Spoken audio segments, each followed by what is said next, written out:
अस्सलाम वालेकुम, मैं हूं शकील हैदर और पाकिस्तान जो एक तवील अरसे से मुख्तलिफ ममालिक के साथ अपने ताल्लुकात बेहतर करता आ रहा था, अब पाकिस्तान को एक इतने बड़े चैलेंज का सामना है कि अगर पाकिस्तान इस चैलेंज में से निकल गया तो फिर आप यकीन जाने कि दुनिया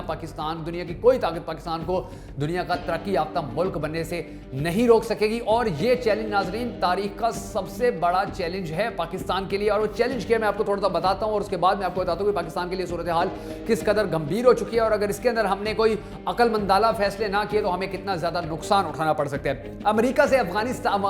अफगानिस्तान से अमेरिका जो है वो अब निकल रहा है, अपनी अफवाज निकाल रहा है और उसके बाद अफगानिस्तान के अंदर जो अफगानी हैं उन्होंने अपनी जो कार्रवाइयां हैं उनका सिलसिला भी तेज कर दिया है। मगर चूंकि अमेरिका को पता है कि ये जो नुकसान का ये जो सिलसिला चल रहा है ये खत्म हो जाएगा, क्योंकि जब फौजी ही निकल जाएंगे तो फिर जो अफगानी है वो क्या कर सकेंगे। लेकिन उसके साथ साथ अमेरिका ने एक और जगह बड़ी सख्त करके टांग अड़ा ली है और टांग उसने अब की बार अड़ाई है रूस के साथ। पिछले कुछ अरसे के दौरान अमेरिका के ताल्लुकात खुशगवार नहीं थे, बड़े कशीदा हालात चल रहे थे और पिछले एक दो हफ्ते के दौरान तो दोनों ममालिक के जो जहाज हैं वो एक दूसरे की सरहदों के करीब भी आते रहे और वहां पर परवाजें करते रहे। और अब ये खबरें भी सामने आई कि अमेरिका का एक जहाज है RC-135 वो रूसी सरहद के इतना करीब आया या वो रूस के करीब इतना ज्यादा आ गया था कि फिर रूस ने भी अपना MiG-31 जहाज उड़ा दिया और उनको वार्निंग दी कि अगर अब मजीद यहां पर उड़ते रहे तो हम आपको यानी कि हम फिर तबाह कर देंगे, हमारे पास फिर कोई और रास्ता नहीं बचेगा।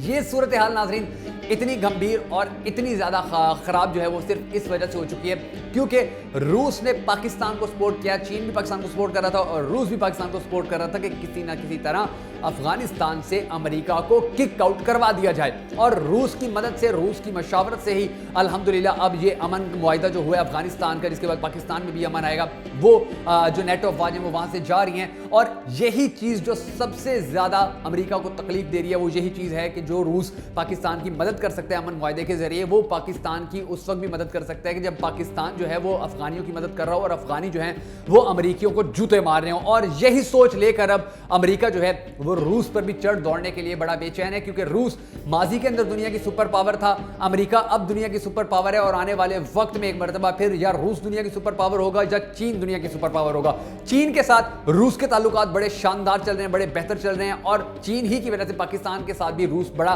क्लोजली खड़ा हो चुका है। मगर दूसरी जानिब जो अमेरिका है जिसको सुपर पावर का अपना जो घुमंड है ये टूटता किसी सूरत कबूल नहीं है, मंजूर नहीं है, वो अब रूस के साथ दस्तों गरेबां हो चुके हैं। और अब कुछ अरसे में आने वाले में देखेंगे कि रूस और अमेरिका बाकायदा तौर पर आमने सामने आ चुके होंगे। और ऐसी सिचुएशन के अंदर अगर पाकिस्तान रूस के साथ खड़ा होगा, पाकिस्तान रूस का साथ देने के लिए खड़ा होगा, पाकिस्तान रूस का साथ देने के लिए सामने आएगा और उसके बाद चीन भी पाकिस्तान के साथ खड़ा हो जाएगा तो फिर तो पाकिस्तान को बड़ा फायदा होगा। लेकिन उसके साथ साथ नाज़रीन अगर रूस के साथ हम नहीं खड़े होते हैं या हम अमेरिका के साथ खड़े हो जाते हैं तो फिर भी हमें नुकसान है। और अगर हम अमेरिका के खिलाफ नहीं खड़े होंगे, रूस के साथ खड़े हो जाएंगे तो फिर फायदा तो हमें होगा। लेकिन अमेरिका एक ऐसा बदतरीन दुश्मन है नाजरीन कि जो अपने दुश्मन के दुश्मन को कभी नहीं छोड़ता होता, यानी कि उसका भी हमेशा नुकसान करता होता है। और माजी में आपने देखा कि पाकिस्तान का अमेरिका ने कितना ज्यादा नुकसान करवाया है। तो अब ये जो गंभीर सिचुएशन बनी है इसके अंदर अगर हमारे वजीर आजम इमरान खान पहली की तरह यानी कि पिछले कुछ अरसे के दौरान जिस तरह उन्होंने बड़े मजबूत इशारे दिए हैं कि वो रूस के साथ खड़े हुए हैं और रूस के साथ ताल्लुकात बेहतर कर रहे हैं, अगर ये रूस के साथ खड़े रहते हैं तो रूस के साथ खड़े होने का पाकिस्तान को फायदा तो मिलेगा, मगर उसके साथ साथ हमें अमेरिका की तरफ से जो नुकसानात होंगे हमें उनको भी जहन में बिठाए रखना होगा और उनको भी हमें फरामोश नहीं करना होगा। दूसरी जानिब इंशाल्लाह ये वक्त आएगा ही नहीं क्योंकि जब रूस के साथ अगर अमेरिका टक्कर लेगा तो फिर रूस की मदद करने के लिए तो चीन भी सामने आएगा और चीन और रूस इंशाल्लाह दुनिया देखेगी कि अमेरिका को इस सफाई हस्ती से ही हमेशा हमेशा के लिए मिटा कर रख देंगे। अगर आप भी ये दुआ करते हैं कि पूरी दुनिया के मुसलमानों पर जुल्म करने वाला अमेरिका नेस्तो नाबूद हो जाए तो कमेंट बॉक्स में आमीन जरूर लिख दीजिएगा।